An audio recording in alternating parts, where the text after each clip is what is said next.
ആകാശവാണി. നമസ്കാരം. പ്രാദേശിക വാർത്തകൾ വായിക്കുന്നത് അരവിന്ദ്.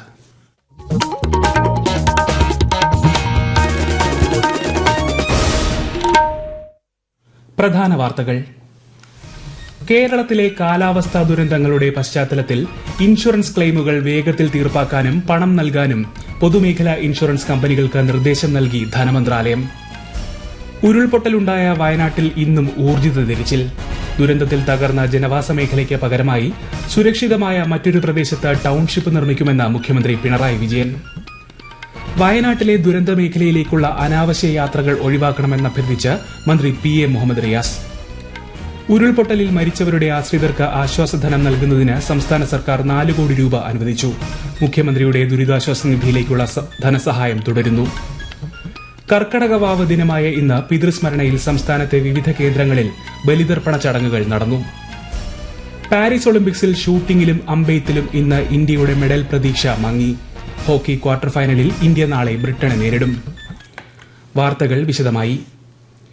കേരളത്തിൽ കനത്ത മഴയും ഉരുൾപൊട്ടലും സൃഷ്ടിച്ച ദുരന്തത്തിന്റെ പശ്ചാത്തലത്തിൽ ഇൻഷുറൻസ് ക്ലെയിമുകൾ വേഗത്തിൽ തീർപ്പാക്കാനും പണം നൽകാനും കേന്ദ്ര ധനമന്ത്രാലയം പൊതുമേഖലാ ഇൻഷുറൻസ് കമ്പനികൾക്ക് നിർദ്ദേശം നൽകി. LIC ഉൾപ്പെടെയുള്ള സ്ഥാപനങ്ങൾക്കാണ് നിർദ്ദേശം. തുക വിതരണം വേഗത്തിലാക്കാൻ അത്യാവശ്യ രേഖകളുടെ കാര്യത്തിൽ ഇളവുകൾ വരുത്തി. ഇൻഷുറൻസ് കമ്പനികൾ വയനാട്, പാലക്കാട്, കോഴിക്കോട്, മലപ്പുറം, തൃശൂർ ജില്ലകളിലെ പോളിസി ഉടമകളുമായി ബന്ധപ്പെടാൻ ആരംഭിച്ചിട്ടുണ്ട്. പ്രധാനമന്ത്രി ജീവൻ ജ്യോതി ബീമ യോജനയ്ക്ക് കീഴിലുള്ള പോളിസി ഉടമകളുടെ ക്ലെയിം തുക വേഗത്തിൽ വിതരണം ചെയ്യാനും LICയോട് മന്ത്രാലയം ആവശ്യപ്പെട്ടു. വയനാട്ടിൽ ഉരുൾപൊട്ടലുണ്ടായ മേഖലകളിൽ ഇന്നും ഊർജിത രക്ഷാദൌത്യം നടന്നു. യന്ത്രോപകരണങ്ങളും അത്യാധുനിക സെൻസറുകളും വിന്യസിച്ചുകൊണ്ട് 6 മേഖലകൾ കേന്ദ്രീകരിച്ചാണ് തിരച്ചിൽ നടന്നത്. സൈന്യം, NDRF, സംസ്ഥാന ഏജൻസികൾ, സന്നദ്ധ സംഘടനകൾ എന്നിവർക്കൊപ്പം പ്രദേശവാസികളും തിരച്ചിലിന്റെ ഭാഗമായി.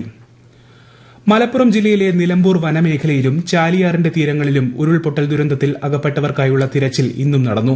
പ്രതികൂല കാലാവസ്ഥയും മറികടന്നാണ് പുഴയിലും കാട്ടിലുമായി തിരച്ചിൽ നടക്കുന്നത്. അതിനിടെ രക്ഷാപ്രവർത്തനത്തിനെത്തിയ 3 പേർ വയനാട് സൂചിപ്പാറയിൽ കുടുങ്ങിയെങ്കിലും മണിക്കൂറുകൾക്ക് ശേഷം ഇവരെ രക്ഷപ്പെടുത്തി. ഉരുൾപൊട്ടൽ ദുരന്തത്തിൽ 30 കുട്ടികൾ ഉൾപ്പെടെ 218 പേരുടെ മരണം സർക്കാർ ഔദ്യോഗികമായി സ്ഥിരീകരിച്ചു. 152 പേരുടെ മൃതദേഹങ്ങൾ തിരിച്ചറിഞ്ഞിട്ടുണ്ട്. 200-ലധികം പേരെയാണ് ഇനി കണ്ടെത്താനുള്ളത്. 2000-ഓളം പേരെ രക്ഷപ്പെടുത്തി. വയനാട് ജില്ലയിലെ 90-ലേറെ ദുരിതാശ്വാസ ക്യാമ്പുകളിലായി നിലവിൽ 10,000-ഓളം പേരാണ് കഴിയുന്നത്. മൃതദേഹങ്ങളും ശരീരഭാഗങ്ങളും തിരിച്ചറിയുന്നതിനായി ജീവിച്ചിരിക്കുന്നവരുടെ DNA സാമ്പിളുകൾ പരിശോധനയ്ക്കെടുക്കുമ്പോൾ മാനസികമായി അവരെ സജ്ജമാക്കുന്നതിന് ആരോഗ്യവകുപ്പ് മാനദണ്ഡങ്ങൾ തയ്യാറാക്കിയതായി മന്ത്രി വീണ ജോർജ്. ദുരന്തത്തിന്റെ ആഘാതവും കാണാതായവരെക്കുറിച്ചുള്ള ആശങ്കയും അനുഭവിക്കുന്നവരെ മാനസികമായി പരിശോധനയ്ക്ക് സജ്ജമാക്കുകയും പരിശോധനയുടെ പ്രാധാന്യം ബോധ്യമാക്കുകയും ചെയ്യാൻ ലക്ഷ്യമിട്ടുള്ളതാണ് മാനദണ്ഡങ്ങളെന്ന് മന്ത്രി വ്യക്തമാക്കി. ഉരുൾപൊട്ടലുണ്ടായ വയനാട്ടിൽ രക്ഷാപ്രവർത്തനം അവസാന ഘട്ടത്തിലെന്ന് മുഖ്യമന്ത്രി പിണറായി വിജയൻ. പ്രതീക്ഷ കൈവിടാതെ പരമാവധി ജീവനുകൾ രക്ഷിക്കുകയാണ് പ്രധാന ലക്ഷ്യം. ദുരന്തത്തിൽ തകർന്ന ജനവാസ മേഖലയ്ക്ക് പകരമായി സുരക്ഷിതമായ മറ്റൊരു പ്രദേശത്ത് ടൌൺഷിപ്പ് നിർമ്മിക്കാനാണ് സർക്കാർ ലക്ഷ്യമിടുന്നതെന്ന് മുഖ്യമന്ത്രി വാർത്താസമ്മേളനത്തിൽ വ്യക്തമാക്കി. വിശദാംശങ്ങളിലേക്ക്. വയനാട്ടിലെ ദുരിതബാധിതർക്കുള്ള CMDRF സംഭാവനകൾ ഫലപ്രദമായി കൈകാര്യം ചെയ്യുന്നതിന് ധനവകുപ്പിലെ ഉദ്യോഗസ്ഥരെ ഉൾപ്പെടുത്തി സംവിധാനമൊരുക്കുമെന്ന് മുഖ്യമന്ത്രി പറഞ്ഞു. ദുരുപയോഗ സാധ്യത കണക്കിലെടുത്ത് QR കോഡ് സംവിധാനം പിൻവലിക്കാൻ തീരുമാനിച്ചതായും അദ്ദേഹം അറിയിച്ചു. പകരം UPI ID വഴി ജനങ്ങൾക്ക് സംഭാവന നൽകാം. തീവ്ര മഴ പ്രവചനം മെച്ചപ്പെടുത്തുന്നതിനായി കേരളത്തിന് അനുസൃതമായ മോഡൽ പാരാമീറ്റേഴ്സ് വികസിപ്പിക്കുന്നതിന് പഠനങ്ങൾ നടത്താൻ കോട്ടയത്തെ കാലാവസ്ഥാ വ്യതിയാന പഠന കേന്ദ്രത്തോട് ആവശ്യപ്പെടുമെന്ന് മുഖ്യമന്ത്രി പറഞ്ഞു. ദുരിതാശ്വാസ പ്രവർത്തനങ്ങൾക്കൊപ്പം വെള്ളാർമല സ്കൂളിലെ വിദ്യാർത്ഥികൾ പഠനം മുടങ്ങാതിരിക്കാൻ സംവിധാനമൊരുക്കുമെന്നും അദ്ദേഹം പറഞ്ഞു. വെള്ളാർമല സ്കൂളിന്റെ അവസ്ഥ നാം എല്ലാം കണ്ടതാണ്. ആ വിദ്യാലയത്തിൽ കഴിഞ്ഞ ദിവസം വരെ പഠിച്ച അനേകം വിദ്യാർത്ഥികളെ ദുരന്തം കൊണ്ടുപോയി. അവിടെ പഠനം മുടങ്ങിയിരുന്നു. ഈ പ്രതിസന്ധി കാരണം കുട്ടികളുടെ വിദ്യാഭ്യാസത്തിന് മുടക്കം വരാൻ പാടില്ല. ആവശ്യമായ സംവിധാനങ്ങൾ ഉടനടി ഏർപ്പെടുത്താൻ തന്നെയാണ് ഉദ്ദേശിക്കുന്നത്. അതിന് നേതൃത്വം നൽകാൻ വിദ്യാഭ്യാസ മന്ത്രി വയനാട്ടിലെത്തും. ലോക്സഭാ പ്രതിപക്ഷ നേതാവ് രാഹുൽ ഗാന്ധി, സംസ്ഥാന പ്രതിപക്ഷ നേതാവ്, കർണാടക മുഖ്യമന്ത്രി, നാഷണൽ സർവീസ് സ്കീം, വ്യവസായ സാംസ്കാരിക മേഖലകളിലെ പ്രമുഖർ തുടങ്ങിയവർ വയനാടിനായി വിവിധ സഹായങ്ങൾ വാഗ്ദാനം ചെയ്തതായും മുഖ്യമന്ത്രി അറിയിച്ചു. News desk, Akashvani. മുണ്ടക്കൈ, ചൂരൽമല, അട്ടമല ഉരുൾപൊട്ടലിൽ മരിച്ചവരുടെ ആശ്രിതർക്ക് ആശ്വാസ ധനസഹായം നൽകുന്നതിന് സംസ്ഥാന ദുരന്ത നിവാരണ പ്രതികരണ നിധിയിൽ നിന്ന് ജില്ലാ കളക്ടർക്ക് 4 കോടി രൂപ അനുവദിച്ചു.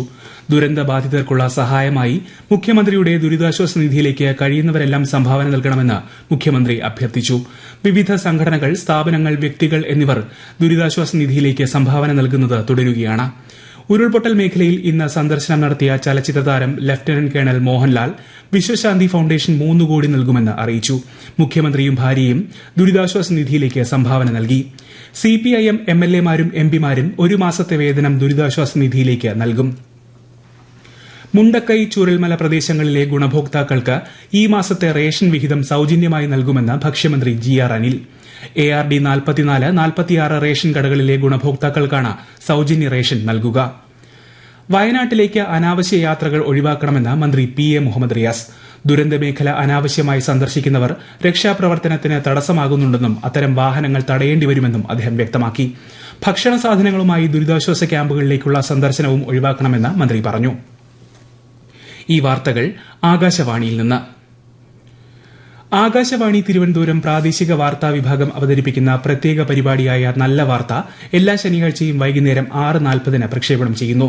ഇന്ന് പ്രാദേശിക വാർത്തകൾക്ക് ശേഷം നല്ല വാർത്ത കേൾക്കാവുന്നതാണ്.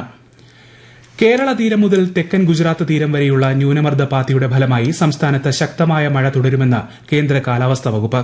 കോട്ടയം, ഇടുക്കി, കോഴിക്കോട്, വയനാട്, കണ്ണൂർ, കാസർഗോഡ് ജില്ലകളിൽ ഇന്നും നാളെയും മഞ്ഞ ജാഗ്രതാ നിർദ്ദേശം നൽകിയിട്ടുണ്ട്. കർണാടക തീരത്ത് മത്സ്യബന്ധനത്തിന് പോകാൻ പാടില്ല. കേരള തീരത്ത് നാളെ രാത്രി വരെ ഉയർന്ന തിരമാലയ്ക്കും കള്ളക്കടൽ പ്രതിഭാസത്തിനും സാധ്യതയുണ്ടെന്നും മുന്നറിയിപ്പ്.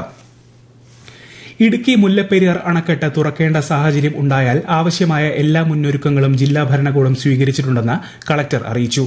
ഡാമിലെ ജലനിരപ്പ് ഇന്ന് 131.75 അടിയാണ്. 137 അടിയിൽ ജലനിരപ്പ് എത്തിയാൽ മാത്രമേ ഡാം തുറക്കേണ്ടതുള്ളൂ. ജനങ്ങളെ ഭയപ്പെടുത്തുന്ന തരത്തിൽ സമൂഹമാധ്യമങ്ങളിൽ വ്യാപക പ്രചാരണം നടക്കുന്ന സാഹചര്യത്തിലാണ് വസ്തുതകൾ വ്യക്തമാക്കുന്നതെന്നും ജില്ലാ കളക്ടർ പറഞ്ഞു. കർക്കടകവാവ് ദിനമായ ഇന്ന് പിതൃസ്മരണയിൽ സംസ്ഥാനത്തെ വിവിധ കേന്ദ്രങ്ങളിൽ ബലിതർപ്പണ ചടങ്ങുകൾ നടന്നു. തിരുവനന്തപുരം വർക്കല, തിരുവല്ലം, ശംഖുമുഖം, കൊല്ലം ജില്ലയിലെ തിരുമുല്ലവാരം, മുണ്ടയ്ക്കൽ പാപനാശം, ആലുവ മണപ്പുറം, ആറന്മുള ക്ഷേത്രക്കടവ്, കണ്ണൂർ തളാപ്പ് സുന്ദരക്ഷേത്രം, തലശ്ശേരി ജഗന്നാഥ ക്ഷേത്രം, പയ്യാമ്പലം കടപ്പുറം തുടങ്ങിയ ഇടങ്ങളിൽ പുലർച്ചെ മുതൽ തന്നെ ചടങ്ങുകൾ ആരംഭിച്ചിരുന്നു. പലയിടങ്ങളിലും വൻ തിരക്കാണ് അനുഭവപ്പെട്ടത്. തിരക്ക് നിയന്ത്രിക്കുന്നതിനായി കൊച്ചി മെട്രോയും KSRTCയും അധിക സർവീസ് നടത്തി. അമാവാസി 2 ദിവസങ്ങളിലായതിനാൽ ചിലയിടങ്ങളിൽ നാളെയാണ് വാവുബലി. പാരീസ് ഒളിമ്പിക്സിൽ ഷൂട്ടിംഗിലും അമ്പെയ്ത്തിലും ഇന്ന് ഇന്ത്യയുടെ മെഡൽ പ്രതീക്ഷ മങ്ങി. വനിതകളുടെ 25 മീറ്റർ പിസ്റ്റൾ ഫൈനലിലിറങ്ങിയ മനു ഭാക്കർ 4ാം സ്ഥാനത്താണ് ഫിനിഷ് ചെയ്തത്. വനിതകളുടെ അമ്പെയ്ത്ത് വ്യക്തിഗത മത്സരങ്ങളിൽ ദീപിക കുമാരിയും ഭജൻ കൌറും പരാജയപ്പെട്ടു. പുരുഷ ഹോക്കിയുടെ ക്വാർട്ടർ ഫൈനലിൽ ഇന്ത്യ നാളെ ബ്രിട്ടനെ നേരിടും. കോട്ടയം മെഡിക്കൽ കോളേജ് ആശുപത്രിക്ക് മുന്നിലെ ഭൂഗർഭപാതയുടെ നിർമ്മാണ പുരോഗതി മന്ത്രി VN വാസവൻ വിലയിരുത്തി. പാത ഓണത്തിന് തുറന്നുകൊടുക്കുമെന്ന് മന്ത്രി അറിയിച്ചു. പാതയുടെ നിർമ്മാണത്തോടനുബന്ധിച്ച് അടച്ച മെഡിക്കൽ കോളേജ് ആശുപത്രിയുടെ മുന്നിലെ റോഡ് ഗതാഗതത്തിനായി തുറന്നുകൊടുത്തു. 1.3 കോടി രൂപ ചിലവിൽ നിർമ്മിക്കുന്ന ഭൂഗർഭപാതയിൽ രോഗികളെ വീൽചെയറുകളിൽ കൊണ്ടുപോകുന്നതിന് വേണ്ട സജ്ജീകരണം ഒരുക്കുമെന്നും മന്ത്രി പറഞ്ഞു. കേരളത്തിന് നീറ്റ് PG പരീക്ഷാ കേന്ദ്രം അനുവദിക്കാൻ തീരുമാനിച്ച നരേന്ദ്രമോദി സർക്കാരിന് നന്ദി അറിയിക്കുന്നതായി BJP സംസ്ഥാന അധ്യക്ഷൻ K. സുരേന്ദ്രൻ. സംസ്ഥാനത്ത് നീറ്റ് PG പരീക്ഷാ കേന്ദ്രം വേണമെന്ന MBBS ഡോക്ടർമാരുടെ നിരന്തരമായ ആവശ്യം കേന്ദ്ര ആരോഗ്യമന്ത്രി JP നദ്ദയോട് ഉന്നയിച്ചിരുന്നതായി അദ്ദേഹം പറഞ്ഞു. ഈ മാസം 5-ന് സെന്റർ പ്രഖ്യാപിക്കുമെന്ന് കേന്ദ്രമന്ത്രി അറിയിച്ചതായി ശ്രീ സുരേന്ദ്രൻ വ്യക്തമാക്കി. പ്രധാന വാർത്തകൾ വീണ്ടും. കേരളത്തിലെ കാലാവസ്ഥാ ദുരന്തങ്ങളുടെ പശ്ചാത്തലത്തിൽ ഇൻഷുറൻസ് ക്ലെയിമുകൾ വേഗത്തിൽ തീർപ്പാക്കാനും പണം നൽകാനും പൊതുമേഖലാ ഇൻഷുറൻസ് കമ്പനികൾക്ക് നിർദ്ദേശം നൽകി ധനമന്ത്രാലയം. ഉരുൾപൊട്ടലുണ്ടായ വയനാട്ടിൽ ഇന്നും ഊർജിത തിരച്ചിൽ. ദുരന്തത്തിൽ തകർന്ന ജനവാസ മേഖലയ്ക്ക് പകരമായി സുരക്ഷിതമായ മറ്റൊരു പ്രദേശത്ത് ടൌൺഷിപ്പ് നിർമ്മിക്കുമെന്ന് മുഖ്യമന്ത്രി പിണറായി വിജയൻ. വയനാട്ടിലെ ദുരന്ത മേഖലയിലേക്കുള്ള അനാവശ്യ യാത്രകൾ ഒഴിവാക്കണമെന്ന് അഭ്യർത്ഥിച്ച് മന്ത്രി PA മുഹമ്മദ് റിയാസ്. ഉരുൾപൊട്ടലിൽ മരിച്ചവരുടെ ആശ്രിതർക്ക് ആശ്വാസധനം നൽകുന്നതിന് സംസ്ഥാന സർക്കാർ 4 കോടി രൂപ അനുവദിച്ചു. മുഖ്യമന്ത്രിയുടെ ദുരിതാശ്വാസ നിധിയിലേക്കുള്ള ധനസഹായം തുടരുന്നു. കർക്കടകവാവ് ദിനമായ ഇന്ന് പിതൃസ്മരണയിൽ സംസ്ഥാനത്തെ വിവിധ കേന്ദ്രങ്ങളിൽ ബലിതർപ്പണ ചടങ്ങുകൾ നടന്നു. പാരീസ് ഒളിമ്പിക്സ് ഷൂട്ടിംഗിലും അമ്പെയ്ത്തിലും ഇന്ന് ഇന്ത്യയുടെ മെഡൽ പ്രതീക്ഷ മങ്ങി. ഹോക്കി ക്വാർട്ടർ ഫൈനലിൽ ഇന്ത്യ നാളെ ബ്രിട്ടനെ നേരിടും. പ്രാദേശിക വാർത്തകൾ കഴിഞ്ഞു. അടുത്ത വാർത്താ പ്രക്ഷേപണം രാത്രി 7:25-ന്.